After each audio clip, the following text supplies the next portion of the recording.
Hello guys, welcome to my channel. Guys, as you know class 10th का result आ गया है और आप सभी क्लास 11th में प्रमोट हो गए हैं। सबसे पहले मैं आपको कॉन्ग्रेचुलेट करती हूँ। आज से मैं क्लास 11th की इंग्लिश टेक्स्ट बुक्स हॉर्नबिल और स्नैपशॉट का सिलेबस स्टार्ट कर रही हूँ, जिसमें मैं आपको हर चैप्टर ईजी लैंग्वेज में एक्सप्लेन करूँगी और क्वेश्चन आंसर भी इसी वीडियो में प्रोवाइड कर दूँगी, जिससे आप उन्हें ईजिली नोट डाउन कर सकते हैं। तो चलिए स्टार्ट करते हैं आपकी टेक्स्ट बुक हॉर्नबिल का first chapter the portrait of a lady, जिसके राइटर खुशवंत सिंह हैं। स्टोरी में सबसे पहले उन्होंने अपनी ग्रैंडमदर का डिस्क्रिप्शन दिया है, मतलब वो दिखती कैसी हैं। फिर राइटर हमें बताते हैं कि बचपन में जब वह अपने माता पिता से दूर गांव में अपनी दादी के साथ रहते थे तो उनके संबंध कैसे थे, और जब राइटर अपने माता पिता के साथ शहर में रहने गए तो उनके व दादी के संबंधों के बीच में जो बदलाव आया उसका वर्णन राइटर ने बहुत ही खूबसूरती से किया है। सबसे पहले वह हमें बताते हैं कि उनकी ग्रैंडमदर छोटे कद की थी और उनकी कमर झुकी हुई थी। उनके चेहरे पर बहुत सारी झुर्रियाँ थीं। वह सारा दिन अपनी माला लिए हुए पूरे घर में घूमती रहती थी तथा कुछ मंत्रों को निरंतर बोलती रहती थी। उनके होंठ हमेशा कुछ बुदबुदाते रहते थे। राइटर लिखते हैं कि चाइल्डहुड में जब माता पिता शहर में शिफ्ट हो गए तो वह अपनी दादी के साथ गांव में रहते थे। दादी रोज़ सवेरे उन्हें स्कूल के लिए तैयार करती थी तथा उन्हें नहलाते हुए हमेशा प्रेयर्स बोलती रहती थी। वह सोचती थी कि बच्चा डेली प्रेयर्स सुनकर याद कर लेगा, लेकिन राइटर केवल प्रेयर्स इसलिए सुनते थे कि उन्हें दादी माँ की आवाज़ अच्छी लगती थी। सुबह स्कूल जाते समय उन्हें ग्रैंडमदर एक लकड़ी की तख्ती यानी स्लेट देती थी तथा पीली चौक के साथ एक दवात जिसमें लाल स्याही भरी होती थी। खाने में वह राइटर को बासी रोटी पर मक्खन व चीनी डालकर देती थी। स्कूल जाते समय वह गांव के कुत्तों के लिए भी कुछ बासी रोटियां ले जाती थी। दोनों साथ स्कूल जाते थे क्योंकि एक टेम्पल स्कूल के साथ अटैच था। जब राइटर स्कूल में पढ़ाई करते थे उस समय ग्रैंडमदर टेम्पल में होली बुक्स पढ़ती थी। जब जब स्कूल ख़त्म होता था दोनों साथ घर आते थे। जब राइटर के पेरेंट्स उन दोनों को शहर में अपने पास रहने के लिए बुला लेते हैं तो दादी व उनके पोते के जीवन में एक बड़े बदलाव का समय होता है, क्योंकि भले ही वो एक रूम में रहते थे लेकिन राइटर अब एक इंग्लिश स्कूल में पढ़ने लगे थे और ग्रैंडमदर पहले की तरह उनके साथ स्कूल छोड़ने नहीं जा पाती थी। सिटी में कोई डॉग्स भी नहीं थे। जब स्कूल से वापस आने पर ग्रैंडमदर स्कूल के बारे में पूछती तो राइटर उन्हें लॉ ऑफ ग्रेविटी और आर्किमिडीज प्रिंसिपल तथा धरती गोल है ये सब बताते।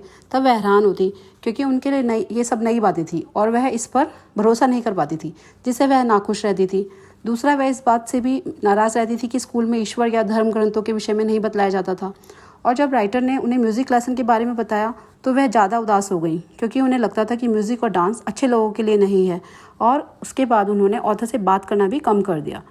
जब ऑथर यूनिवर्सिटी में पढ़ने लगे, वह अलग रूम में रहने लगे तो उनके बीच का कॉमन लिंक भी ख़त्म हो गया।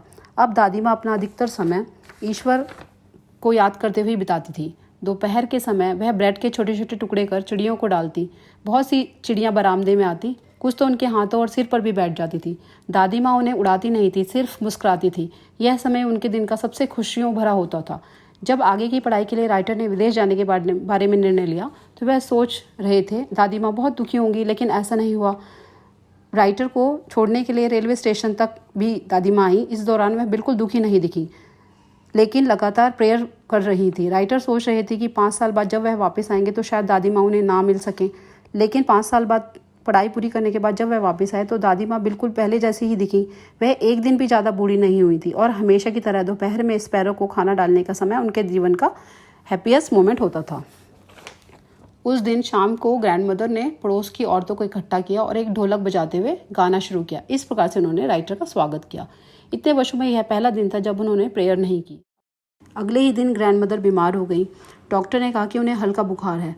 तब ग्रैंडमदर ने कहा कि उनका अंत नज़दीक है। वह किसी से बात कर अपना समय खराब नहीं करना चाहती और वह लेटे लेटे ही माला फेरते हुए प्रेयर करने लगी। कुछ ही समय बाद उनकी माला हाथ से गिर गई और होंठ रुक गए। तब सब लोग समझ गए कि ग्रैंडमदर नहीं रहीं। जब घर के सभी लोग उनके फ्यूनरल की तैयारी कर रहे थे तो शाम के समय कमरे से होते हुए सूर्य की सुनहरी किरणें बरामदे पर पड़ रही थी तो हजारों की संख्या में चिड़ियाँ आकर फ्लोर पर बैठ गईं, बिल्कुल चुपचाप। तब माँ को उन पर बहुत दया आई और उन्होंने ब्रेड के छोटे छोटे टुकड़े उन्हें खाने के लिए दिए, लेकिन स्पैरोज़ ने खाने की तरफ देखा भी नहीं और ग्रैंडमदर की डेड बॉडी को ले जाने पर सारी स्पैरोज़ चुपचाप उड़ गईं। अगले दिन स्वीपर ने उन ब्रेड के टुकड़ों को उठाकर कचरे में फेंक दिया। इस प्रकार से स्टोरी का एंड होता है। तो बच्चों, अब आगे लेसन के क्वेश्चन आंसर मैंने दे दिए हैं। अब वीडियो पॉज कर आप उन्हें नोट डाउन कर लीजिए।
अगर ये वीडियो आपको हेल्पफुल लगी हो तो मेरे चैनल को लाइक सब्सक्राइब करिए और अपने फ्रेंड्स के साथ शेयर भी कीजिए। Thank you for watching.